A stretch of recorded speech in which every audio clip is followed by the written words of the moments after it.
The Mongol control of Korea came to an end in the middle part of the 14th century.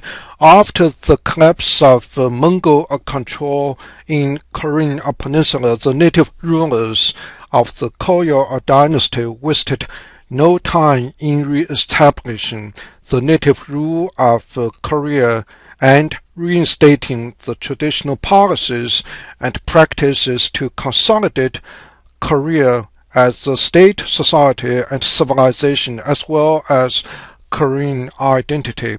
It was what these last rulers of the Koryo Dynasty did towards the end of the 14th century that prepared a political transition in the history of Korea from one dynasty to another dynasty, from Koryo Dynasty to the Yi or Choson Dynasty. And that is what we are going to talk about in this part of the class presentation. First, we would like to touch upon the policies and efforts implemented and made by the last rulers of the Koryo Dynasty to enhance and consolidate the native rule over Korean peninsula after the collapse of Mongol control over this part of East Asia.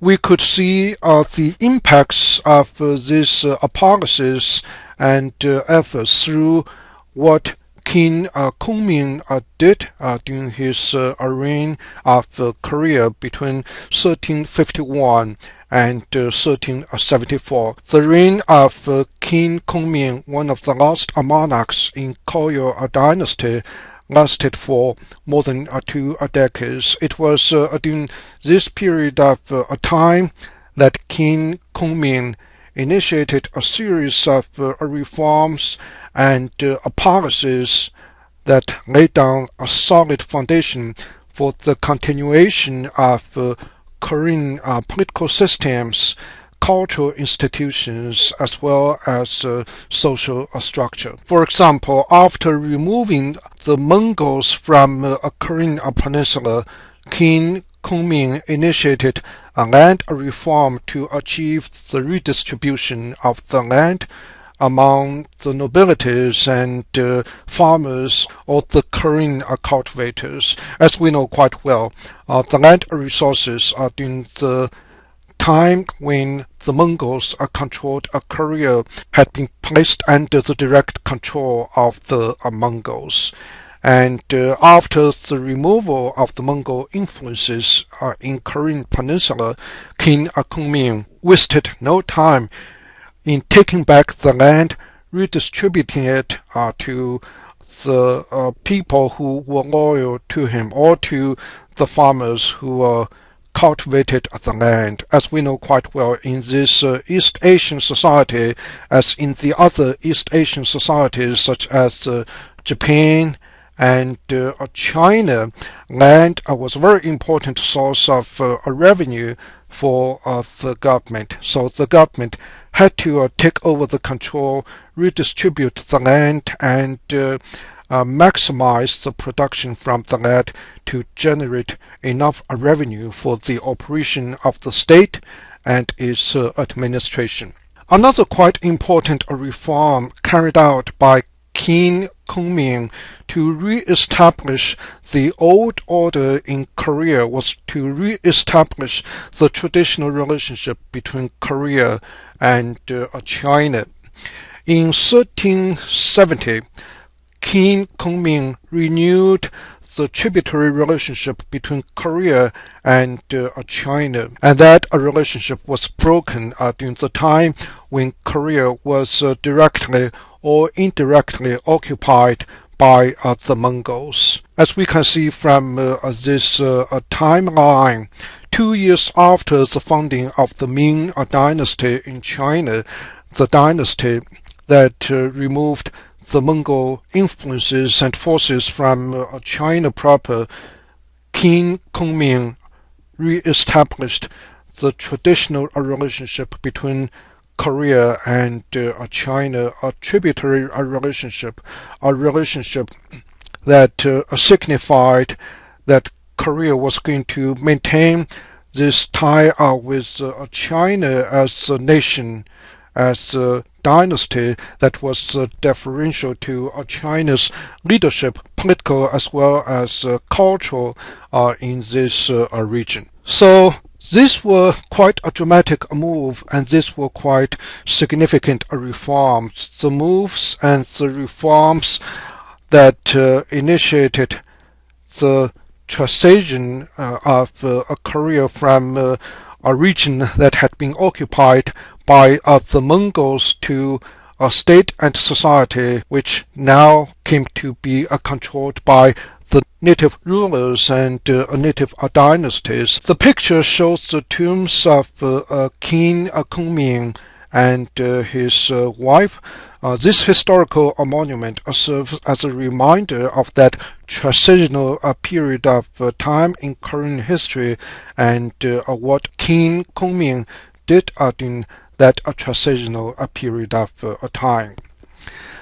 Throughout this period of time, a military concern was quite a vital issue to King Kunming and his Koryo Dynasty. The Mongols had to be kept away from the peninsula, and the coastal areas of Korea had also to be fortified because those regions were harassed and attacked constantly by the Japanese pirates. So because of these military concerns and the needs, those who controlled the military, those who delivered the responsibility to defend this state became influential and powerful. Whoever controlled the army could become quite dominant in the political life. It was the case in Korea. It was the case in the other societies as well. During this period of time, one particular military general became quite significant and influential on the basis of his control of massive military forces. That military general was named Yi Sung-ge, the founder of the Yi Dynasty. In 1392, Yi Sung-ge overthrew the Koryo Dynasty, removed the last monarch of Koryo Dynasty from the throne, and named himself as the leader of Korea, or as a founder of a new dynasty known as Yi or Choson Dynasty. As we can see from this timeline, the Yi Dynasty was founded in 1392 by Yi Sung-ge and ruled Korea until the beginning of the 20th century, one of the longest lasting dynastic period in the history of Korea or in the history of East Asia. Taking over the control of Korea from the Koryo rulers, establishing a new dynasty, Yi Dynasty or Choson Dynasty, was just the first step to initiate a new political regime.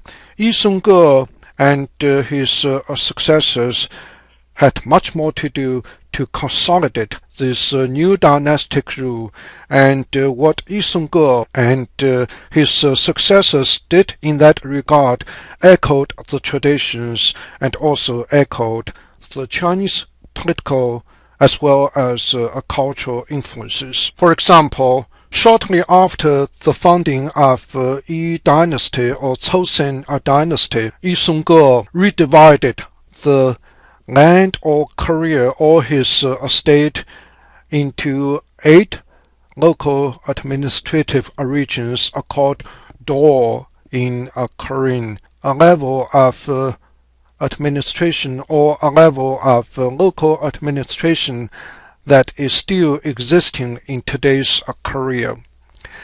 Understandably, while each do administrator was responsible For the local affairs, including tax collection, military affairs, so on and so forth, all the administrators or governors of those adore must be responsible to the central government and must be responsible to the monarch of the Yi dynasty. The central government and its central bureaucracy controlled local administrations, something, as we can recall, that was initiated in China during that quite famous but very short Qin dynasty. It was also during the reign of Yi Song-ge at the first half of the Yi or Choson dynasty that the political as well as the cultural position of this particular social group was tremendously enhanced. The Yangban class, as we discussed earlier, throughout the Koryo Dynasty, the military as well as civilian officials of Koryo Dynasty provided the administrative services to the monarch both in the capital city and at the local levels. And the Yangban classes or the members of Yangban classes got the qualification to govern, to administer the state and society, partly because of their aristocratic background. During the Yi dynasty, the Yangban class members were also encouraged to study Confucian texts and to pass the Confucian examination. Theoretically speaking, they didn't have to succeed in the Confucian examination to become public officials, but if they could succeed in the Confucian examinations, if they could pass the examination, then they would become more legitimate to govern, because in addition to their aristocratic family background, now they added another qualification to themselves, and that was the knowledge,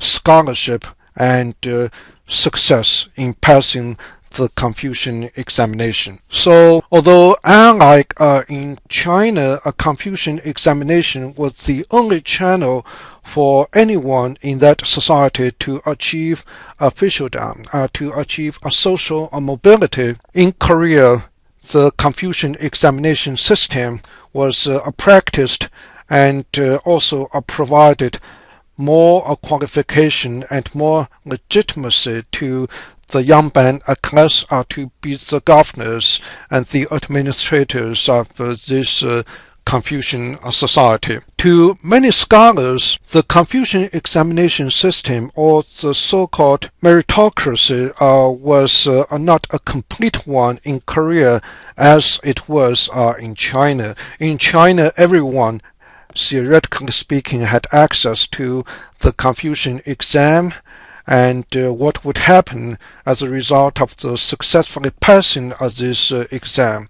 So because of that, it was called a complete meritocracy, but in Korea, that examination only ended to the already existing qualification resulted from the aristocratic family background, a confirmation of the qualifications through the Confucian examination. The Confucian examination was open mostly only to the Yangban class. For that reason, the Confucian examination system was a system of selecting public officials on the basis of merit, but it was not a complete meritocracy because family background was also taken into the consideration.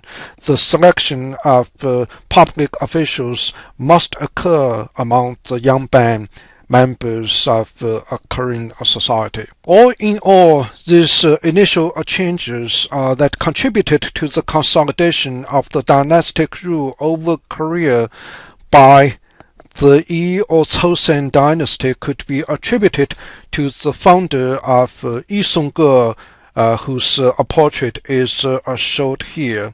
And it was also during the Yi Dynasty that the political center of Korean state and society settled in Seoul, the modern capital city of modern South Korea.